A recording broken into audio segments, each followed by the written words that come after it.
Bismillahirrahmanirrahim. Assalamualaikum warahmatullahi wabarakatuh. Waalaikumsalam warahmatullahi wabarakatuh. Selamat siang para pemirsa.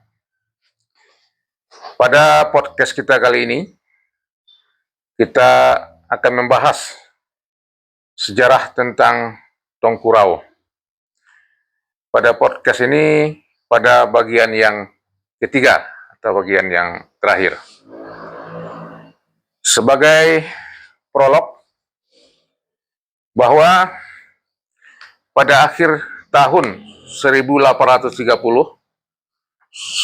setelah selesainya latihan pasukan kavaleri atau pasukan berkuda dari Tongkurao yang dilaksanakan di Pacuan atau di Pacuan Rao sekarang ini, maka oleh para petinggi-petinggi dari pasukan Saman untuk mengantisipasi kedatangan penjajah Belanda ke Lembah Rao, maka didirikanlah kubu-kubu pertahanan, di mana kubu-kubu pertahanan tersebut adalah menghadap ke pantai barat, karena untuk menaklukkan Lembah Rao itu adalah dari pantai barat. Di antara kubu-kubu pertahanan tersebut adalah kubu pertahanan Natal yang dipimpin oleh Tongku Tambusai. Kemudian kubu pertahanan Air Bangis yang dipimpin oleh Tongkurao. Dan yang ketiga adalah kubu pertahanan Parik Batu yang dipimpin oleh Tongkulelo.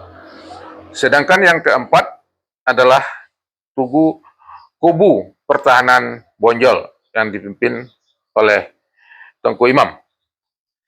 Nah, empat kubu pertahanan inilah yang akan kita ceritakan dalam podcast kita kali ini. Nah, untuk lebih jelasnya penceritaan tentang podcast kita yang ketiga ini, kita telah kedatangan narasumber, yaitu nenek kita, Nenek Samsiruddin. Selamat siang, Nek. Selamat siang. Nah, jadi itulah tadi, Nek, Ya. sebagai prolog atau pengantar telah kami sampaikan tadi. Untuk lebih jelasnya penceritaan tentang podcast kita pada bagian yang ketiga ini, langsung saja kita mendengarkan penjelasan dari narasumber kita. Ya. Silakan, ya. Ya. Setelah selesainya latihan tentara berkuda dari pasukan Saman yang dipimpin oleh petinggi-petinggi tentara pasukan Pasaman, yaitu Tuanku Rao, Tuanku Tembusai. Pasukan Saman. Pasukan Saman itu dipimpin oleh Tuanku Rao, Tuanku Tembusai, Tuanku Imam, dan Tongku Lelo. Maka ketika itu datanglah Datuk Baginusati dari Kotorajo, dari Batringi Kotorajo, untuk memberi nasihat kepada petinggi-petinggi Saman. Nasihatnya harus dibuat kubu-kubu katanya. Jadi terbentuklah empat buah kubu, yaitu sebelah utara kubu Natal yang dibentuk kubu Maramais 15 km dari Natal. Setelah itu kubu di Bonjol dibentuk pula kubu di Bonjol, namanya kubu Bonjol yang dipimpin oleh Tuanku Imam. Setelah itu dibentuklah kubu Air Bangis yang tempatnya di Silaping. Silaping disebut kubu Silaping. Setelah itu dibentuk pula kubu di di apa Parit Batu. Parit Batu yang dipimpin oleh Tengku Lelo. Setelah itu Eh, coba jelaskan dulu nih. ya, Tengku Lelo ini siapa nih? Tengku Lelo itu adalah orang dari Bakara, pendekar dari Bakara, sebagai pemimpin pendekar-pendekar yang dikirimkan oleh Ompu Patun Nabolon. Ompu Patun Nabolon adalah mama dari Tengku Lelo, artinya abang emaknya, yang dikirim ke Rau untuk membantu. Siapa nih Empu Tuan Nabolon nih? Ompu Patun Nabolon itu adalah Singamaraja ke-10. Oke. Jadi, supaya pemirsa Ya. jelas kedudukan statusnya. Ya. Lanjut nih. Setelah kubu-kubu itu terbentuk, direkrutlah pemuda-pemuda untuk mendiami kubu tersebut sebagai tentara pasaman, tentara Saman. Sedangkan di Natal, namanya kubu Moramais. Maka pemuda-pemuda yang duduk di situ adalah pemuda-pemuda dari Maramais. Melihat sibuknya pasukan Saman, maka mata-mata dari Sultan Kabidon merasa khawatir. Dianggapnya kubu tersebut adalah orang-orang yang berada di kubu tersebut ingin menyerang Natal. Maka langsung dia berangkat ke Padang menemui. Itu tahun berapa tuh nih? Tahun Bentuknya kubu-kubu ini? 1830 menjelang 1831. Ya. Jadi berangkatlah mata-mata Sultan Kabidon itu ke Padang untuk minta bantuan kepada Oversteelot dengan alasan orang-orang Saman udah mengepung Natal. Jadi Elot pun sibuk menghimpun tentara-tentara dari Padang, yaitu yang terutama tentara-tentara adat, yaitu orang-orang dari Dare, dihimpun orang Jawa, orang Ambon, orang Manado, atau orang-orang suku lain yang mendukung Belanda. Jadi untuk merekrut itu memakan waktu yang lama juga. Ya. Jadi pada bulan November 1831 dikirimlah dari Padang tentara Belanda untuk mengantisipasi Natal jangan direbut oleh kaum Saman. Jadi dikirimlah tentara Belanda itu ke Natal. Pada saat itu tentara-tentara yang datang ke Natal itu mengusir penduduk yang ada di Natal. Rumahnya dijadikan asrama mereka. Akibat itu banyaklah penduduk Natal yang mencari-cari tempat berteduh malam hari sampai mereka ke Maramais. Di Maramais bertemulah mereka dengan orang-orang Saman di Maramais. Oleh orang-orang Saman diberikanlah rumah-rumah untuk mereka untuk menetap di malam hari. Setelah itu mereka mengadulah kepada tentara-tentara Saman yang ada di Maramais bahwa mereka diusir dengan paksa oleh orang-orang tentara Belanda. Setelah itu pasukan Saman berangkatlah ke Natal untuk melihat kenyataannya ada. Sampai di Natal mereka bukan diterima tetapi ditembaki oleh orang-orang Jawa yang berada di Natal bersama dengan orang-orang Belanda. Akibat itu terjadi chaos antara tentara Saman dengan tentara Belanda. Ya.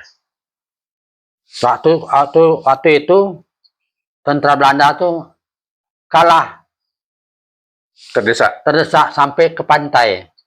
Ya. Bahkan dikejar-kejar oleh pasukan Saman sampai ke pantai dan banyak yang tewas. Ketika itu melihat kejadian itu, ketepatan Bagindo Nakodolangkop sedang patroli di pantai barat. Melihat orang-orang Belanda itu ditikami, banyak yang tewas. Dia memerintah, langsung diperintahnya anak buahnya untuk menembak kaum Saman yang mengejar-ngejar tentara Belanda itu. Oleh anak buahnya ditembaklah kaum Saman itu. Akhirnya Nembak ini dengan meriam, ditembak dengan meriam dari kapal Nakodolangkop. Oleh karena itulah banyak kaum Saman yang tewas dihantam peluru meriam. Berikut pada saat itu rumah Sultan Kabidon juga tertembak sehingga rumah itu hancur dan terbakar. Nah itu tentu kaum Saman mencari tempatnya yang aman. Mereka mundur ke Muara Mais, sebagian mundur ke daerah Silaping. Oh, berarti akibat campur tangan dari Nakodolangkop ini, akhirnya pasukan Saman terdesak dan mereka mundur ke Muara Mais, kubu Air Bangis dan kubu Muara Mais. Setelah itu oleh Tengku Tembusai, sebagian dari pemuda di Muara Mais dibawa ke Kampung Tanjung Beringin. Di Kampung Tanjung Beringin itu ada benteng yang dibuat. Maksudnya Tanjung Beringin ini di mana nih? Tanjung Beringin itu di Lubuk Saping. Oh, gitu. Di Lubuk Saping. Di Tanjung Beringin itu juga ada benteng yang dibuat Tuan Kurau. Ketika dia diminta Tengku Imam untuk menghapus penyamun yang ada di situ. Ya, itu kan sudah kita ceritakan di part yang kedua kalau nggak salah. Itu tahun 1810. Untuk membersihkan sarang penyamun yang ada di Pasar Benteng sekarang ini. Kira-kira disitulah letaknya Pasar Benteng. Karena dibuat benteng, maka kampung itu disebut benteng. Sampai sekarang. Sampai sekarang. Ya. Oke, lanjut nih. Jadi, setelah itu, ya, yang orang-orang dari Muara Mais tadi itu dibawa dilatih di sana. Dilatih di Tanjung Beringin. Ketika itu pemuda-pemuda yang dari Muara Mais itu juga menganggap pemimpinnya orang yang paling alim di antara mereka, yaitu Kari Ibrahim. Jadi itulah sampai sekarang keturunan Kari Ibrahim masih ada, termasuk salah satunya adalah mantan Bupati Pasaman, yaitu Beni Utama. Oh, itulah. Dan juga beliau sudah dinobatkan sebagai pemangku Sara di Negari Tanjung Beringin. Iya, Tanjung Beringin. Dengan gelar Kari Ibrahim. Kari Ibrahim. Oke nih, lanjut. Sudah itu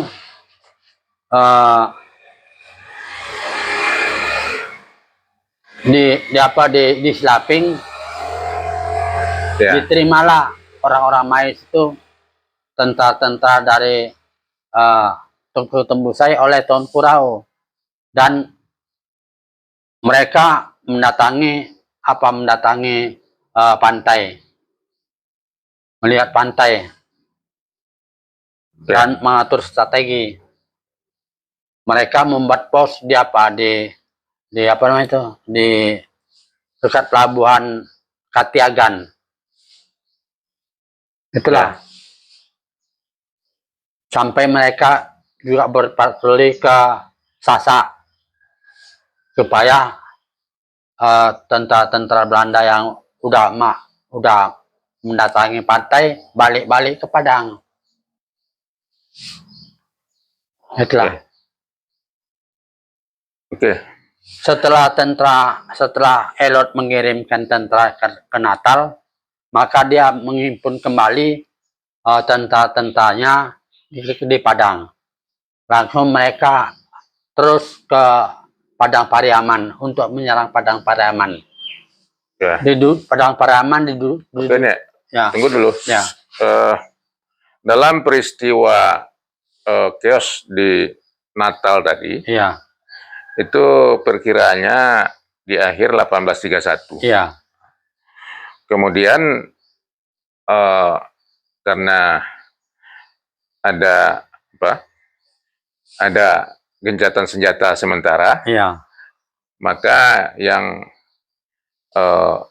dari front Parik Batu ini yang dipimpin oleh Tunku Lelo datang ke Natal untuk melihat kejadian itu. Ya. Dan melihat kenyataan kejadian itu, apakah tentara Saman itu menang atau kalah. Ya. Ketika itu juga ikut Raja Gudumbang sebagai petinggi dari Tengku Temusai, pasukan Tengku Temusai, sampai di rumah godang Sultan Kabidon. Dibilanglah bahwa rumah itu terbakar akibat Bagindo Sumban membakarnya. Ya. Dari situlah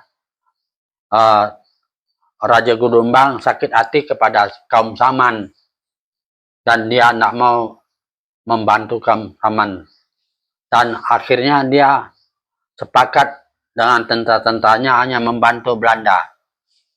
Ya.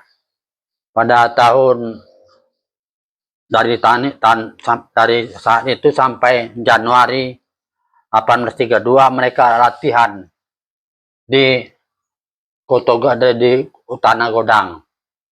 Itulah mereka latihan untuk membantu tentara Belanda. Itulah. Nah, itu di 1832 awal 1832 sampai awal 1832. Dari November 1831 sampai awal 1832 itu dilatihlah tentara-tentara Raja Gudumbang untuk membantu tentara Belanda. Karena sakit hati. Laporan dari Sultan Kabidon. Ya. Bagaimana hubungan antara Raja Gudumbang dengan Sultan Kabidon? Raja Gudumbang dengan Sultan Kabidon karena Sultan Kabidon itu menikahi adik Raja Gudumbang. Dia orang Sumando ya? Orang Sumandonya. Ya. Okay. Itulah.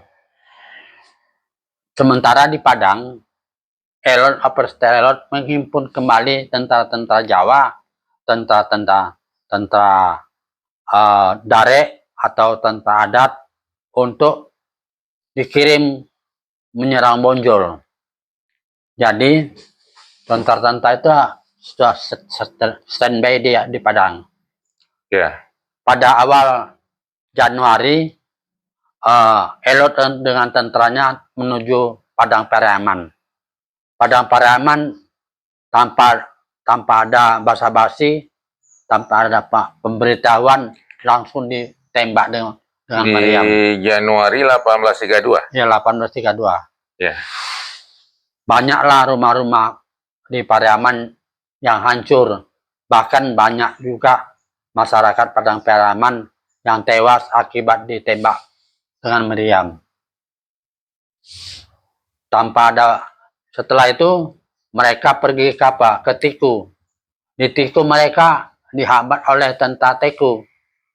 Itulah mereka mengumpulkan seluruh orang tua-tua, seluruh kaum perempuan-perempuan, anak-anak, pemuda-pemuda yang ada di situ dikumpul di lapangan di Tiku.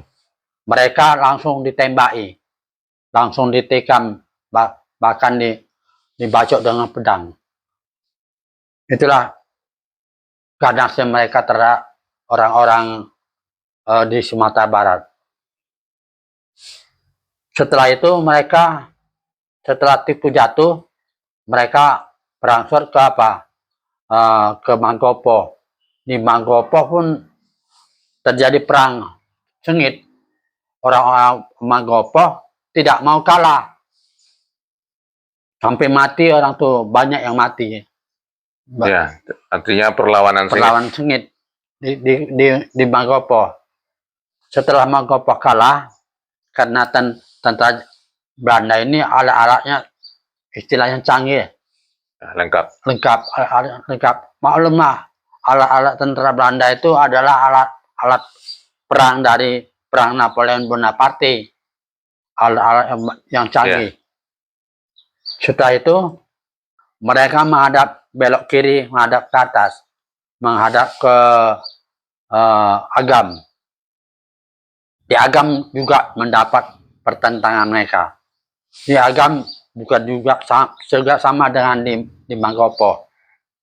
Dihadang dengan tentara Saman yang sangat sengit sampai mereka mati, baru dapat Agam diduduki oleh Belanda.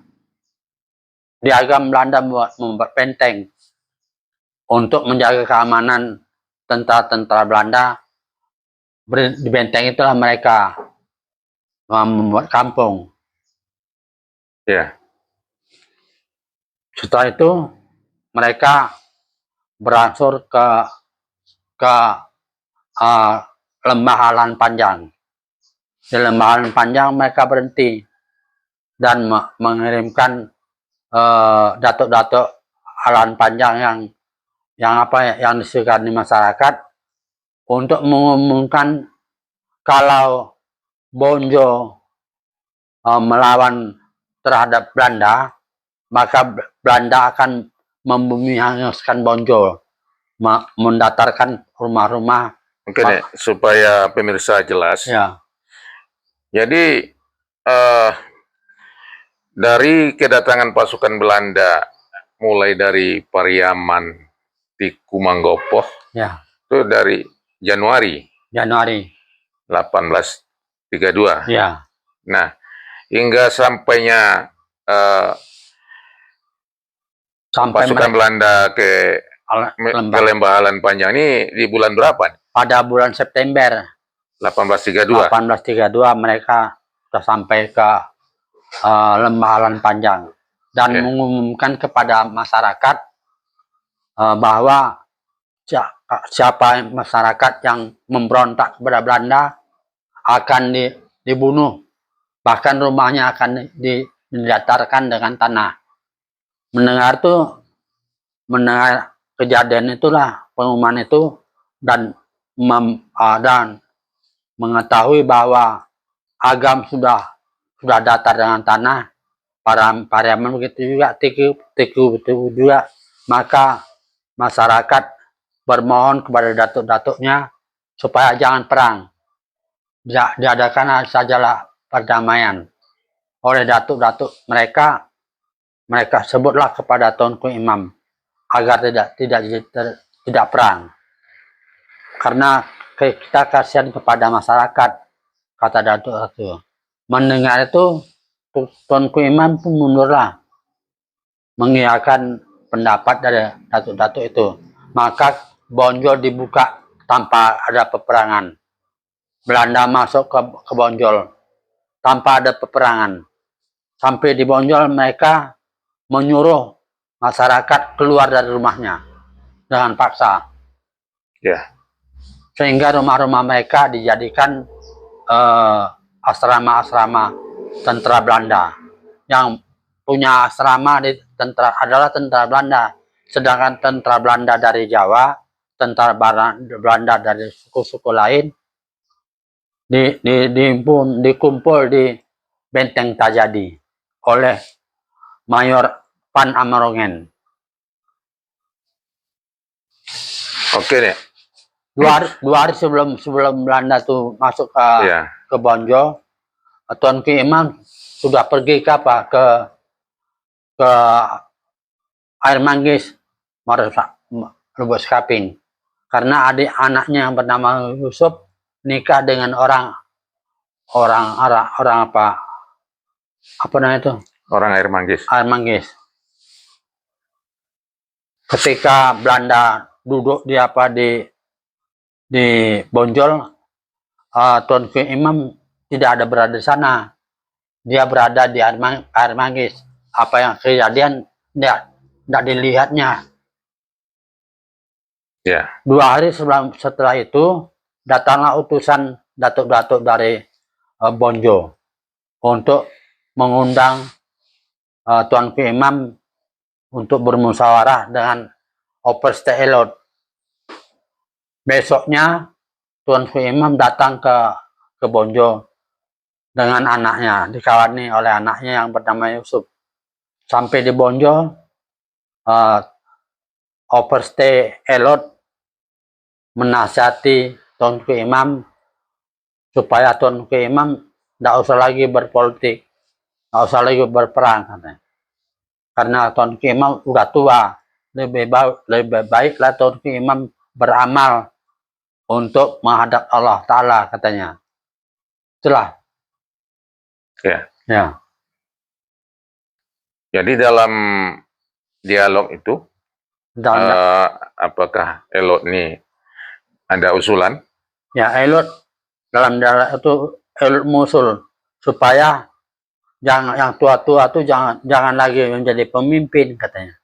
Lebih baik pemimpin itu kita ambil dari orang muda-muda. Ketika itu Tuanku Imam karena terjepit hanya mengiyakan, hanya beragok-agok. Siapa kira-kira pemimpinnya akan kita angkat, kata Elot. Dijawab Tuanku Imam, ya Tuanlah yang paling pantas mendudukkan siapa yang bagus menjadi pemimpin di Bonjol ini. Oleh Elot itu nggak mungkin deh, karena yang pemimpin selama ini adalah Tuanku Imam. Jadi Tuanku lah yang berhak menunjuk orangnya. Siapa yang Tuanku tunjuk, itulah yang saya angkat menjadi pemimpin, kata Elot. Oh, kalau begitu baiklah. Tetapi sayangnya Tuanku Imam tidak menunjuk anaknya. Ya. Dia menunjuk muridnya yang bernama Tongku Mudo. Tongku Mudo ini ada anak murid yang paling patuh kepada dia dan paling pintar untuk melaksanakan tarikat berzikir. Jadi ditunjuklah dia menjadi sebagailah Tongku Mudo menjadi resen di lembaran panjang.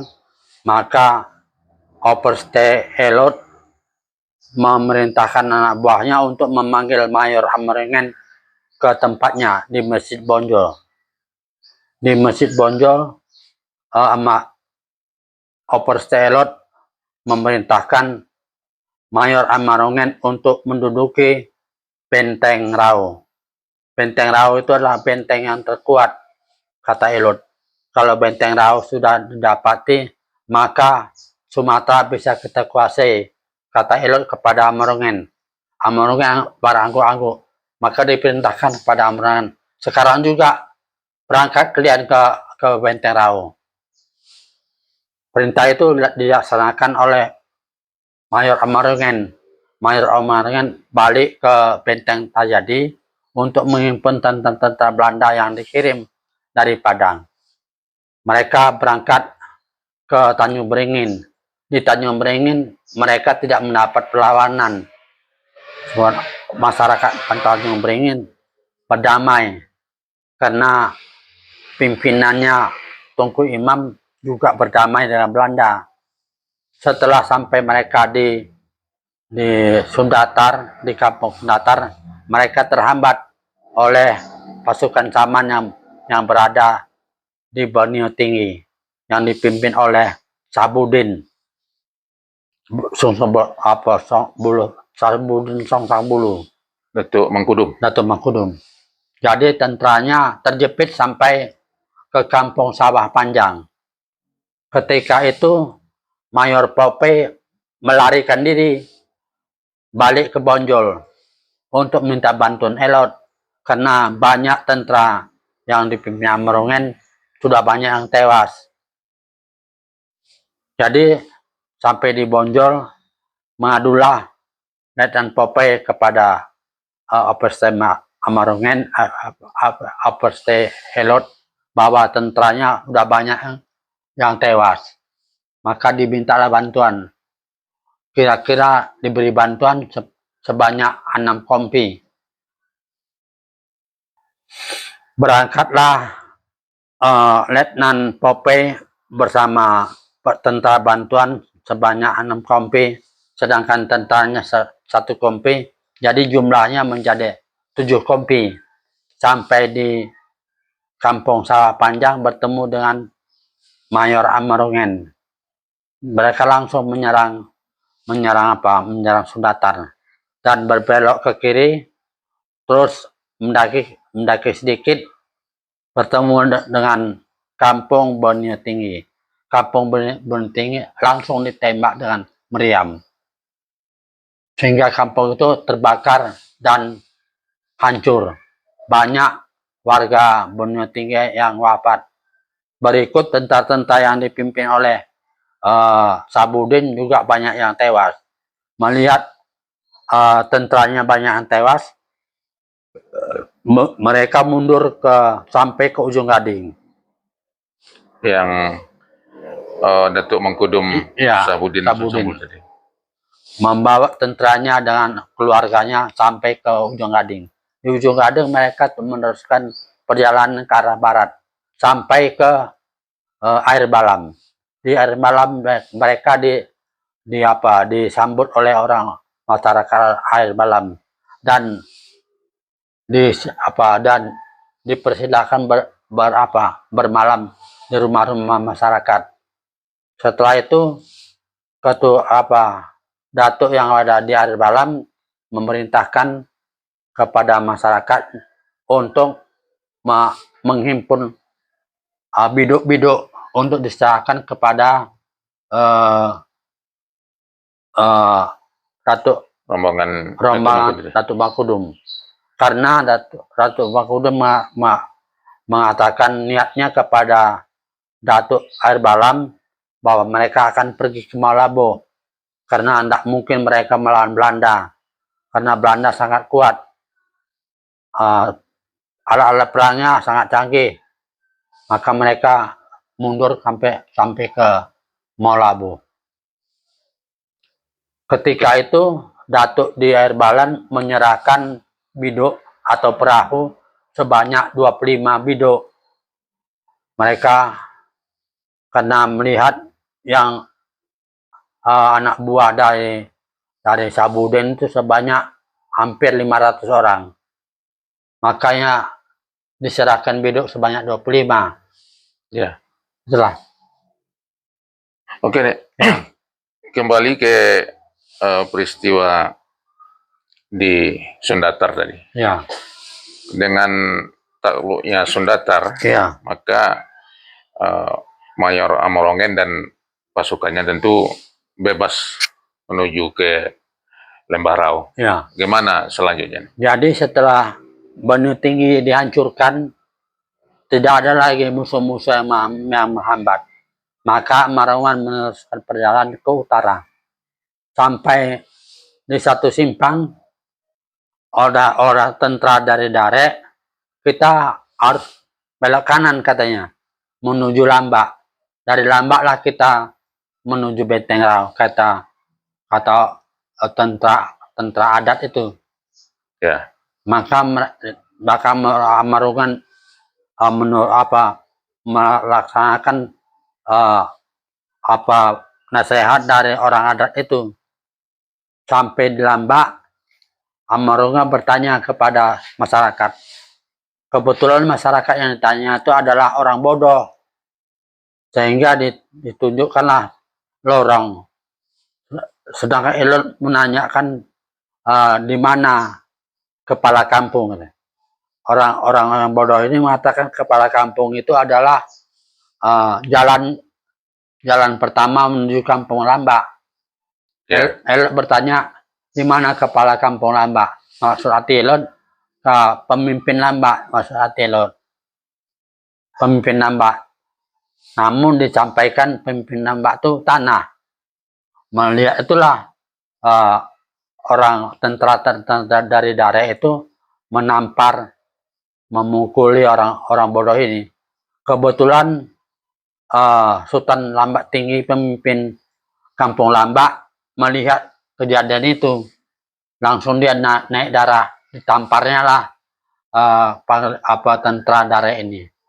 Melihat tentara daerah ini ditampar oleh Sultan Lambak Tinggi, datanglah tentara Jawa mengeroyok Sultan Lambak Tinggi, langsung diikat tangannya, diikat tangannya, kakinya, langsung digotong ke tempat yang tinggi oleh Marungen. Buat peti tempat dia berdiri, kata Marungen. Langsung buat yang gantungan, kita gantung dia, kata Marungen. Jadi terjadilah heboh masyarakat, karena Sultan Lambak Tinggi adalah pemimpin masyarakat di Lambak. Yeah. Jadi terjadi ada yang menangis, ada yang melawan kepada tentara Belanda. Terjadi perkelahian kecil antara orang Lambak dengan tentara Belanda. Ketika itulah digantunglah siapa? Sultan Lambak Tinggi. Tanpa diadili, langsung digantung. Ketika masa itu yang heboh, udah bergalut kacau, datanglah seorang yang berkuda, langsung dihambat, di stop oleh Mayor Amarungen. Menanya, siapa kau, katanya. Kata Mayor Amarungen, aku adalah anak dari Raja Melintang dari Lubuk Layang, katanya dia. Padahal dia adalah orang Padangunan, keturunan Putih Bindu. Jadi apa maksud kemari, kata Mayor Amarungen, aku mau bantu kalian untuk mengalahkan Rau. Bersediakah Raja Adil untuk membantu kami? Iya, bersedia, asal diberi upah. Oleh Elok ditanya, berapa upahnya? Upahnya sebanyak 200 gulden.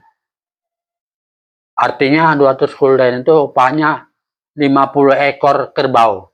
Itulah upahnya. Jadi Elok mengiyakan, kalau perang selesai, kan kami beri hadiah itu, upah itu kepada Raja Adil, katanya kan. Jadi pergilah tentara pasukan Mayor Marungen dibawa oleh Raja Adil terus ke Kampung Kuamang. Dari Kampung Kuamang mereka terus lagi ke tempat ke Istana Gajah Morom. Dilewati mereka Istana Gajah Morom. Itulah sampai mereka ke Cironting. Di Cironting Mayor Amarungen membagi dua pasukannya. Sebagian pasukan yang dipimpinnya langsung menuju utara, sedangkan pasukan yang dipimpin oleh anak buahnya, yaitu Letnan Van Paborden, belok ke kiri menuju Langse Kodok. Dari Langse Kodok mereka menuju ke Kampung Panjahan. Kampung Panjahan itu adalah kampung istri dari Raja Adil. Sesampainya di Kubu Baru, mereka diserang oleh orang Saman yang dipimpin oleh Datuk Paduko, sehingga mereka kucar-kacir lari sampai ke sampai ke sore. Dari sore mereka menuju ke belok ke arah barat menuju Koto Godang. Di Koto Godang secara tiba-tiba masyarakat Koto Godang yang tidak tahu apa-apa diserang.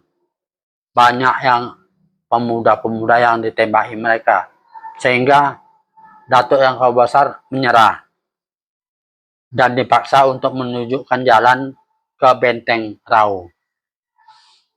Oleh Datuk yang Besar ditunjukkanlah ke arah barat menuju Tampang. Di Tampang balik ke arah timur untuk menuju Benteng Rau. Itulah. Oke, Nek. Ya. Setelah sampai di Cironting tadi, Ya. Kalau yang pasukan Amorongen tadi, Ya. melanjutkan perjalanan sampai ke kampung Karmaini. Bukan kampung Karmaini, kampung Padang Unang dulu. Di Padang Unang mereka karena yang membawanya adalah Raja Adil, maka mereka disambut dengan meriah oleh orang masyarakat kampung Padang Unang. Disambutlah mereka, diberi makanan dan sebagainya. Dari Padang Unang mereka terus ke Karmaini. Ya. Itulah, di Karmaini mereka membuat kemah-kemah dibantu oleh orang-orang Padang Unang. Nah, artinya ini kan belum terjadi penyerangan belum ke Benteng Rau. Iya. Nah, tentu untuk mengantisipasi penyerangan dari penjajah Belanda ini, tentu para petinggi pasukan Saman tadi sudah mengatur strategi. Nah, bagaimana ceritanya nih? Dalam strateginya itu. Mereka atur strategi yang memimpin bagian timur adalah Tuanku Rau. Sudah itu bagian barat adalah Tungku Tambusai. Sedangkan bagian utara adalah Imam Perang Muhammad Jawi. Sedangkan bagian selatan tidak ada yang memimpin. Tapi disitulah secara tidak langsung Baginda Suman menjadi pemimpin di bagian selatan, sambil dia menjadi penghubung antara masing-masing front. Ya. Itulah. Kemudian yang penyerangan pertama ke Benteng Rau ini dari arah barat. Ya. Pada satu hari setelah itu, setelah Amorongen membuat kemah di Karmaini, menyuruh anak buahnya pergi ke Koto Godang untuk menemui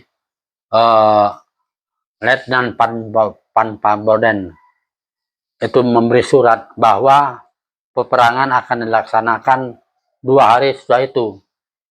Dilaksanakan dari Koto Godang yang dipimpin oleh Letnan Panpaboden. Ya. Nah, terjadilah perang dari arah barat. Ya, berangkatlah Panpaboden dengan tentara Belanda menuju Tampang. Dari Tampang mereka balik ke utara menuju Benteng Rau. Tetapi belum sampai ke Benteng Rau, mereka sudah diserang oleh pasukan Saman yang dipimpin oleh Tungku Tambusai. Ya. Mereka diserang mundur sampai ke Pacuan. Di Pacuan mereka banyak yang dibunuh, yang tewas. Nah, eh, untuk front timur eh, yang dijaga oleh Tengku Rau, sedangkan Mayor Van Amerongen, pasukan mereka berkemah di Kampung Kermaini. Apakah pasukan dari Mayor Amerongen ini menyerang ke Benteng Rau? Pasukan Amerongen tidak menyerang langsung ke Benteng Rau, tetapi pasukan Amerongen menembaki Benteng Rau dari arah timur, sehingga benteng itu dinding-dindingnya banyak yang rusak. Namun Mayor Amerongen tidak dapat mengalahkan Benteng Rau dari arah timur.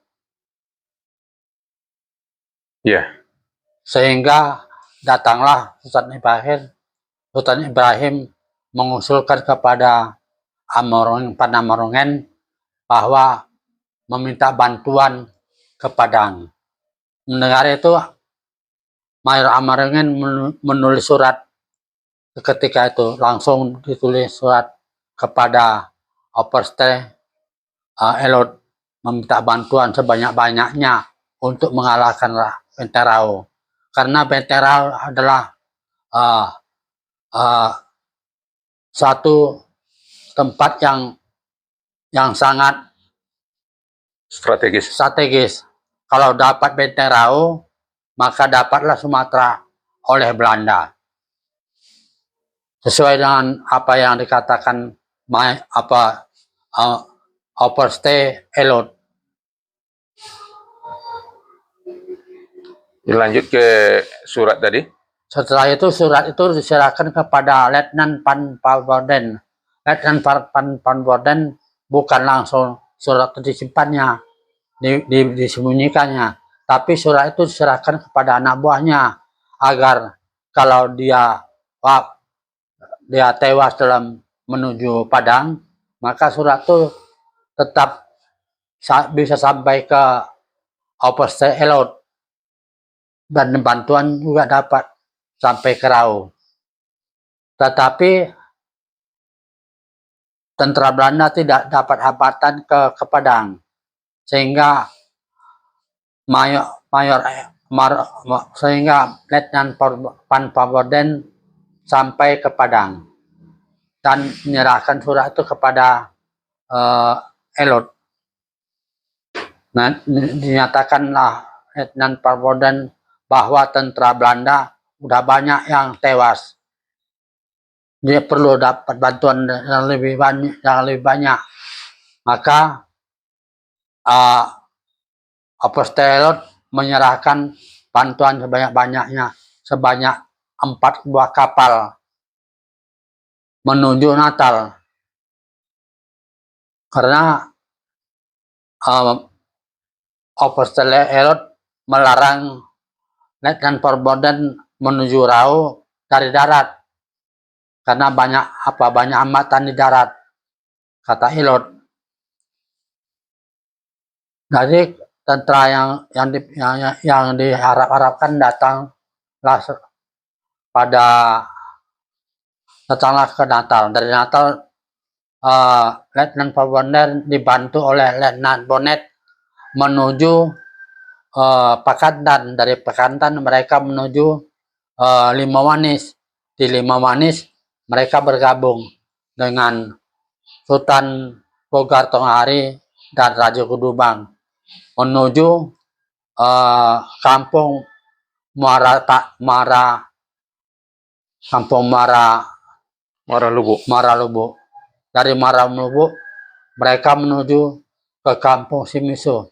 Dari Kampung Simiso Letnan Pan Pamporden kembali ke pangkalannya, yaitu di Kotogodang. Sedangkan Bonnet langsung menuju ke menyerang Benteng Rau dan dibantu oleh Letnan Pamporden menyerang balik dari Tampang, sehingga terjadi perang yang sengit selama lebih kurang 16 hari siang malam. Iya. Karena serangan itu sangat tergesit selama 16 hari, maka banyaklah tentara-tentara Saman yang tewas di benteng itu karena kena meriam. Sedangkan yang di luar lari ke benteng Parit Bonjo yang ada di Padang Mentinggi. Ketika itu bukan namanya bukan Padang Mentinggi. Ketika itu namanya Kampung Bonjo. Ya, di Padang Mentinggi. Di Padang Mentinggi. Sekarang ini. Ya. Jadi setelah berlangsungnya serangan atau dahsyatnya perang terus-menerus selama 16 hari, akhirnya Benteng Rau jatuh ke tangan Belanda. Ditinggalkan oleh petinggi-petinggi Saman. Tuanku Rau meninggalkan Benteng Rau menuju Bukit Karamanggai, dari Bukit Karamanggai menuju Cilaping.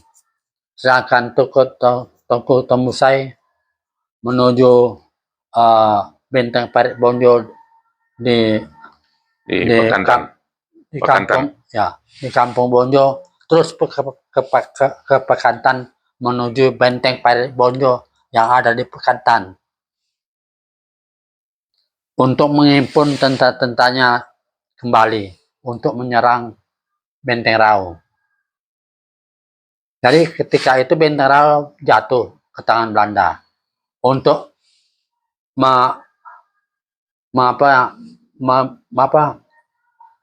untuk hadiah kepada Mayor Amarungen, maka Benteng Rau dirubah namanya menjadi Fort Amarungen. Ya. Jadi setelah kejatuhan Benteng Rau, ya, karena dahsyatnya perang selama 16 hari tadi, ya, akhirnya pasukan Saman dapat dikalahkan, ya, dan Benteng Rau tersebut dapat direbut untuk hadiah atau penghargaan kepada Mayor Amarungen yang memimpin pasukan Belanda, ya, dalam perang tersebut. Maka nama Benteng Rau itu dirubah menjadi Fort Amarungen. Oke nih, fokus kembali ke keberadaan Tengku Rau dan pasukannya tadi yang menuju ke Bukit Karamanggai, ya, kemudian terus ke Cilaping. Nah, bagaimana selanjutnya nih? Selanjutnya kita balik ke Benteng Rau yang namanya sudah menjadi Benteng Amarungen, dijaga oleh Amarungen dan petinggi-petinggi tentara Belanda di situ. Ketika itu yang berperan untuk berperang di Rau adalah Tengku Tembusai bagi Nusuman, sedangkan Tengku Rau udah berada di Cilaping. Yeah. Tengku Lelo udah berada di Parit Batu, hendak lagi di Rau. Jadi Benteng Rau harus balik, kata Pegi Nusuman. Maka Benteng Amarungen itu diserang terus, sehingga nggak aman lagi tentara Belanda di Benteng Rau. Sampai tahun 1834 mereka meninggalkan Benteng Rau karena diserang oleh tentara Saman. Ya. Karena topik kita sekarang adalah tentang Tengku Rau, ya, kita fokus ke keberadaan Tengku Rau itu, ya, bagaimana setelah mereka berada di Cilaping, Tengku Rau dengan Tengku Lelo. Tengku Rau dibujuk-bujuk oleh Raja Mudo untuk menikahi anaknya yang kena hati kepada Tengku Rau, dan dibebaskanlah anaknya berpacaran dengan Tengku Rau. Dan setelah itu bertanyalah Tengku Rau kepada Tengku Lelo, apa dia mau nikah dengan anak Raja Mudo. Oleh Tuanku Lelo, baiklah, baguslah kalau nikah dengan menikah tuanku. Pikiran Anda panjang, hanya khusus mengenai perang saja, kata Tuanku Lelo. Okelah, kata Tuanku Rao. Setelah beberapa hari, pada tanggal 26 Januari 1833, diadakanlah timbang tanah atau bertunangan Tuanku Rao dengan anak Raja Mudo. Padahal pertunangan itu adalah hanya Untuk menjebak. Adalah jebakan kepada Tuanku Rao. Ketika diadakan pertunangan itu, tentu orang-orang ramai di istana Raja Mudo. Ketika itulah datang nakodo lengkap dengan orang-orang Belanda, dengan orang Jawa, menyergap istana Raja Mudo dan menangkap Tuanku Rao. Tuanku Rao ditangkap, dipenjarakan di penjara istana. Di sana dipenjarakan ya selama lebih kurang 3 hari atau 4 hari di penjara itu. Pada tanggal 28 Januari 1833, Tuanku Rao dibawa ke kapal Cerce. Di kapal Cerce dia diikat di sana. Entah bagaimana caranya Tuanku Rao di kapal Cerce bisa lepas, dan banyak dibunuhnya tentara-tentara yang berasal dari Belanda, sedangkan tentara Jawa tidak dibunuhnya. Dalam perintah dari tentara yang komandan kapal Cerce itu memerintahkan tentara Jawa untuk membunuh Tuanku Rao, memancunglah. Dibacoklah Tuanku Rao dengan pedang orang-orang Jawa, sehingga dia koma, pingsan karena banyak mengeluarkan darah. Ketika itu datanglah Sultan Ibrahim membawa anak buahnya untuk menggulung, membalut Tuanku Rao dengan boleh.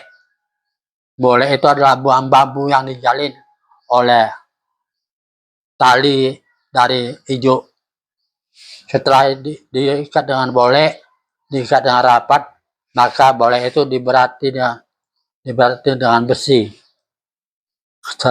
Ketika tengah malam, berangkatlah kapal Cerce menuju Padang. Disitulah dicampakkan Tuanku Rao ke laut.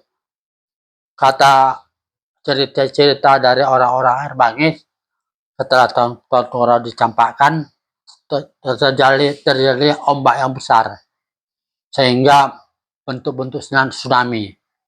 Maka orang Air Bangis mengatakan air bangih. Air itu bangih katanya. Kata orang-orang ada air bangih. Marah, air marah. Itulah. Ya.